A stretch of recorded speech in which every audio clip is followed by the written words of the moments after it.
What's up, Heroscapers? Thanks for tuning into A Hero's Escape, your place for all things Heroscape. Today I've got another tier list video for you. This time is Wave 7, which is called Fields of Valor. It came out in 2007. Now, I have never owned a single unit from this expansion, so this is going to be a first time looking at the majority of these guys for me, aside from like Isamu, who I've seen in Tabletop Simulator and stuff, but for the most part, this is going to be a completely blind tier list read through. Again, I am not a competitive player, so this is just based off of first impressions from the cards. And I'm going to throw in my quick little ad here for my fantasy novel, The Price of Renewal, available in paperback, hardcover, and ebook on Amazon.com. I'll throw the link to that in the description below. Without further ado, let's go ahead and get started with the video.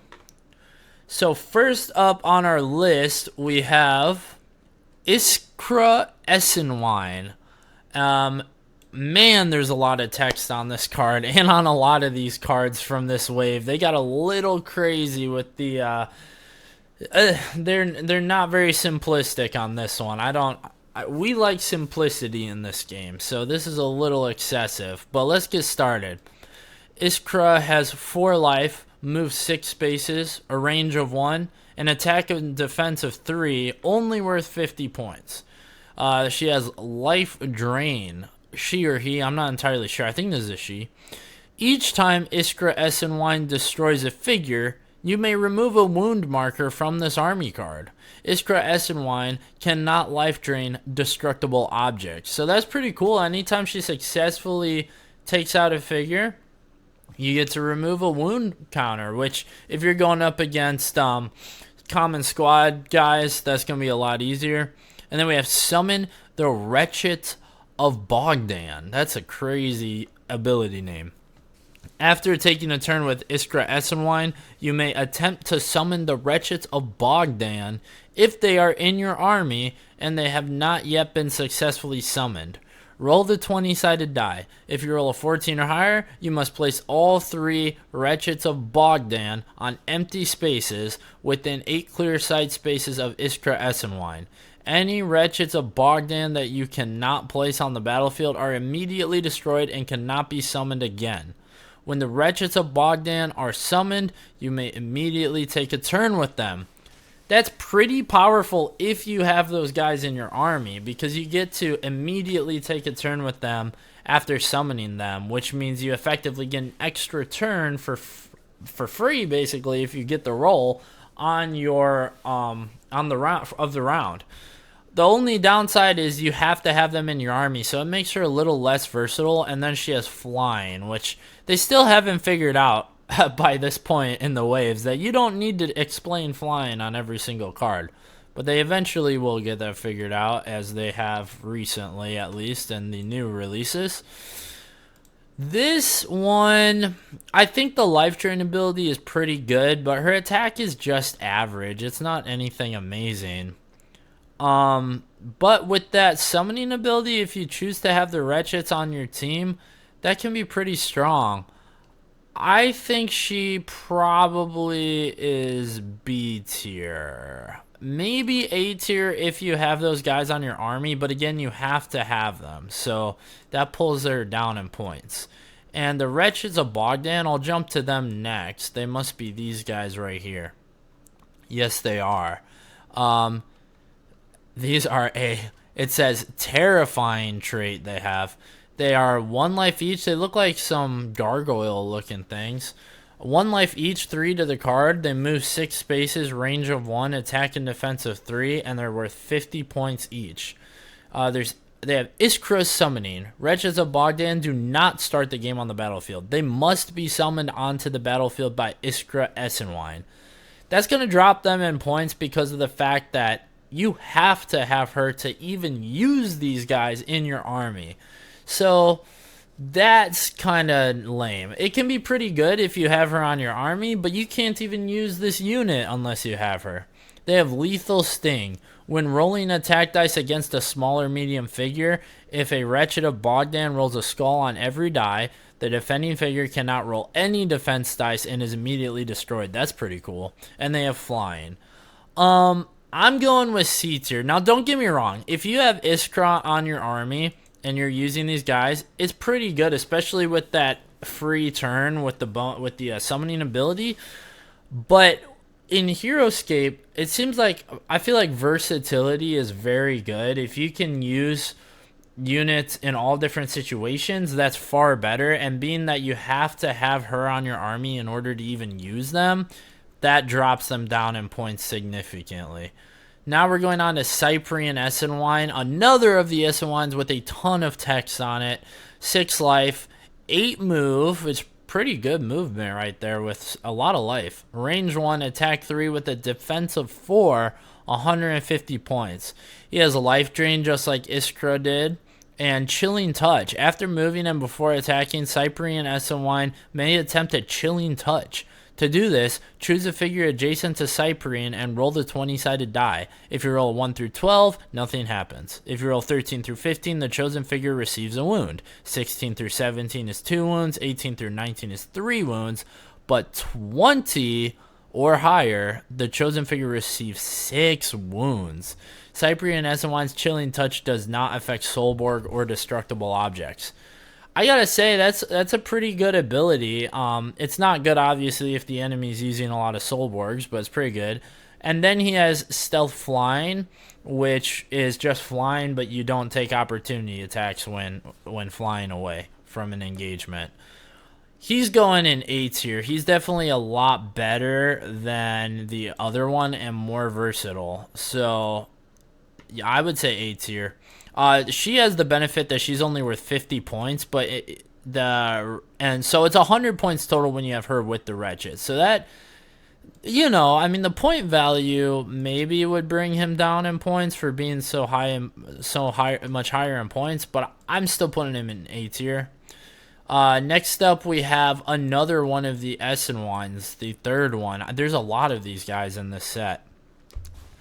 She is Sonya Esenwein. She has 3 life, move 6 spaces, a range of 1, attack of 3, and defense of 3 for 45 points. So pretty low on the point value.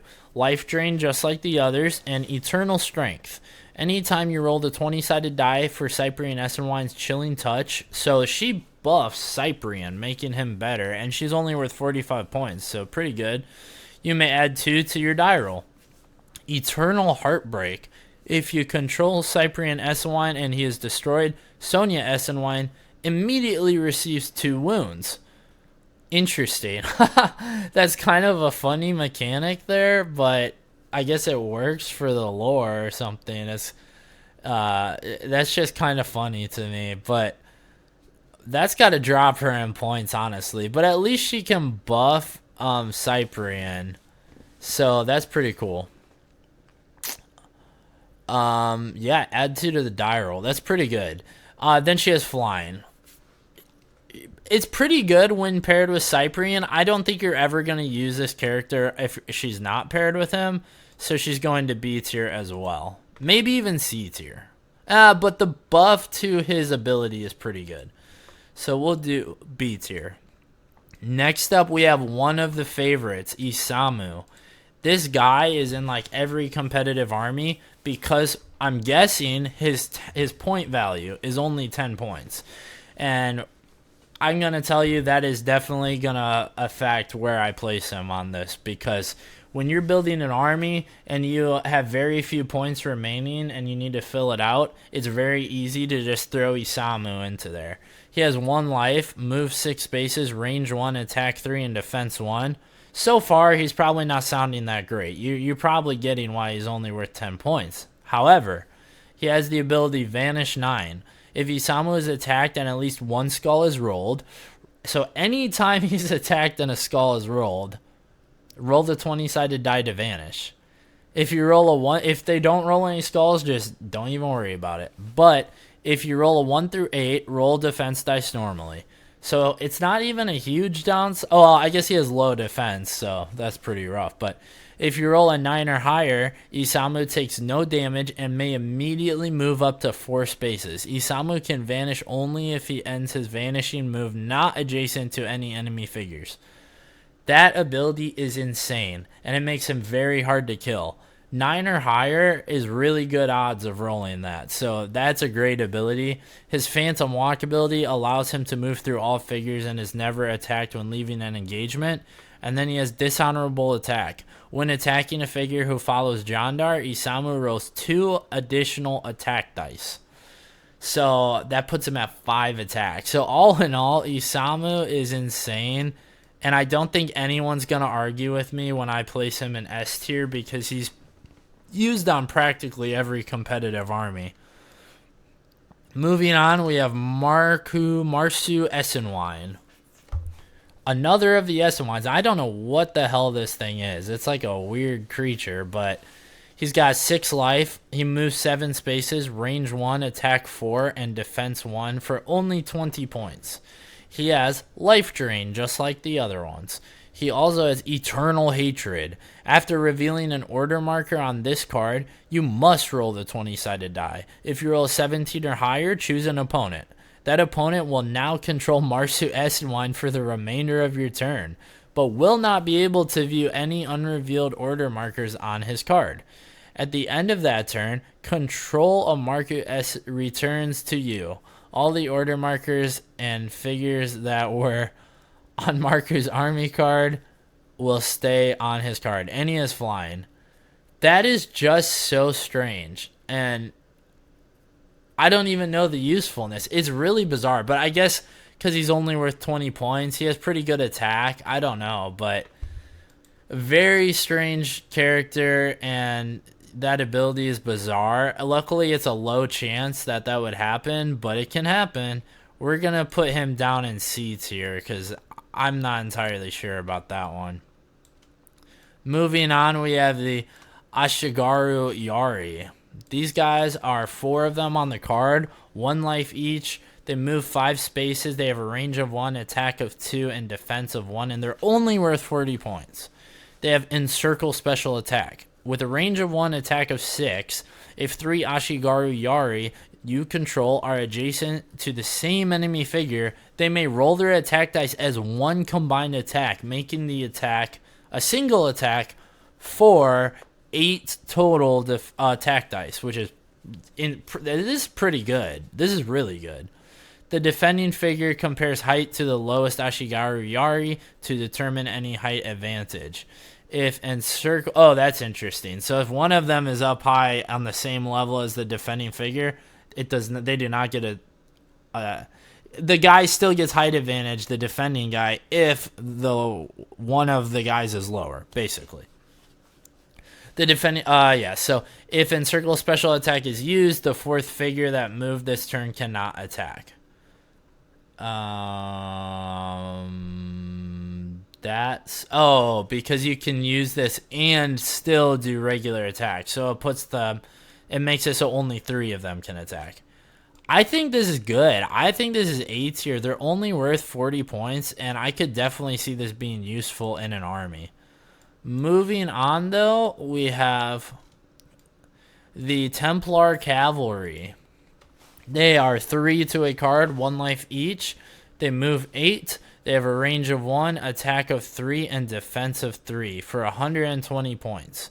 Their abilities are Galloping Charge. A Templar Cavalry Knight receives 2 additional attack dice when attacking any figure that was at least 4 clear sight spaces away from that knight at the start of the turn.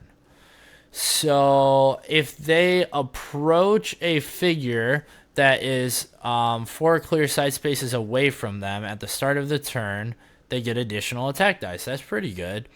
And then they've dismissed the rabble. When rolling defense dice against adjacent attacking small or medium squad figures, Templar Cavalry Knights receive 1 additional defense die.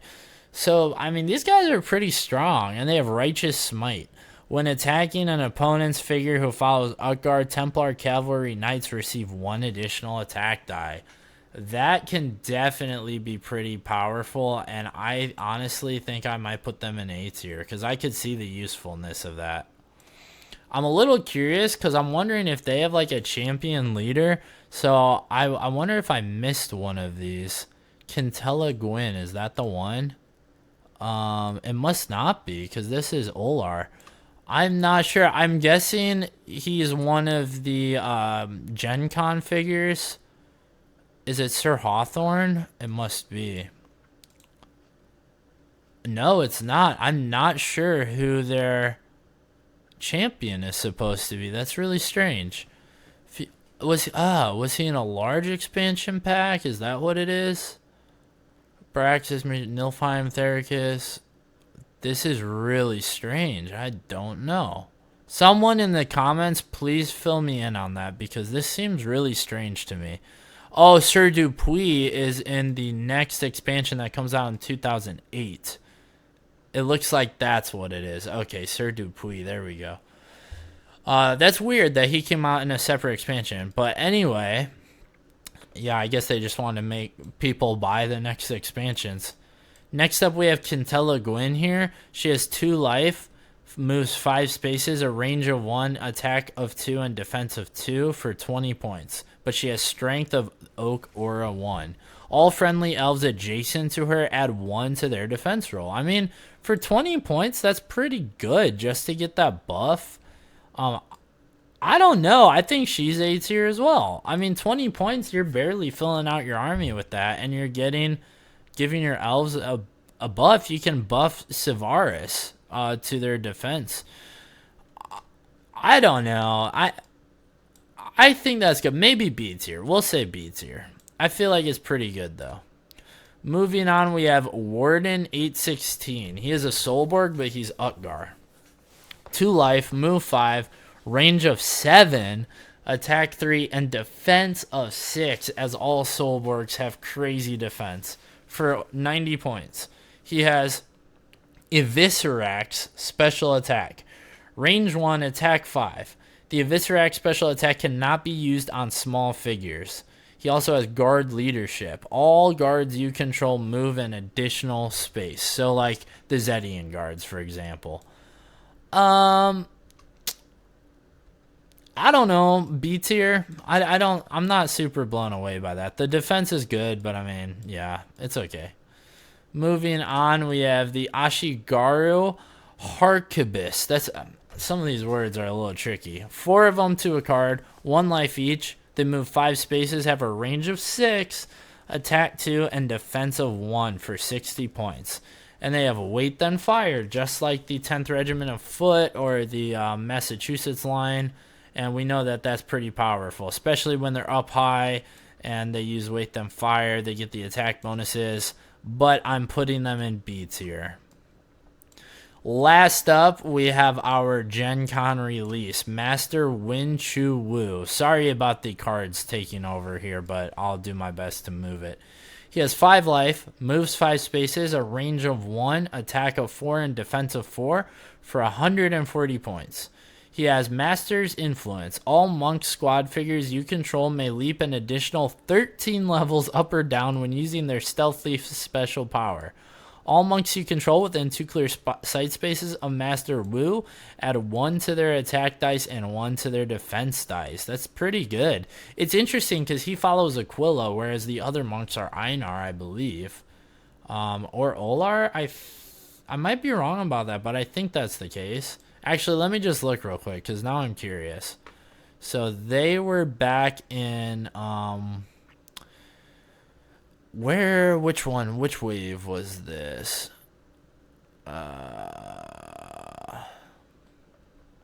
Shaolin monks, here we go. They follow Olar, actually. Anyway, he has Master's Assault. Master Wu may attack any or all figures adjacent to him. Roll each attack separately. That's powerful.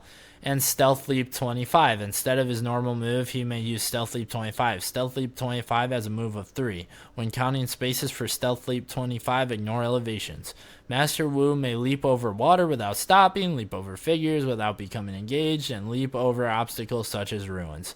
Master Wu may not leap more than 25 levels up or down in a single leap. If Master Wu is engaged when he starts his Stealth Leap 25, he will not take any leaving engagement attacks. Oh, I just lost him, but there he is. Good unit right here, I gotta say. I don't know how many people use this. if you have the Shaolin Monks on your team, I think he could be S tier for that bonus. But we're just going to say A tier. I don't think he tops Isamu. But anyway, that is our tier list for, again, this was Wave 7 Fields of Valor. If you guys want more Heroscape content, hit the subscribe button. If you like this video, hit the like button. And trust me, you're going to want to subscribe if you like Heroscape, because I post new videos every single day. I try to put out a release, and so far I've been good about that. So definitely more stuff on this channel. There's plenty of lore videos, tier list videos, how-to tutorials, full game playthroughs, plenty of Heroscape content for your enjoyment. I'll see you in the next video.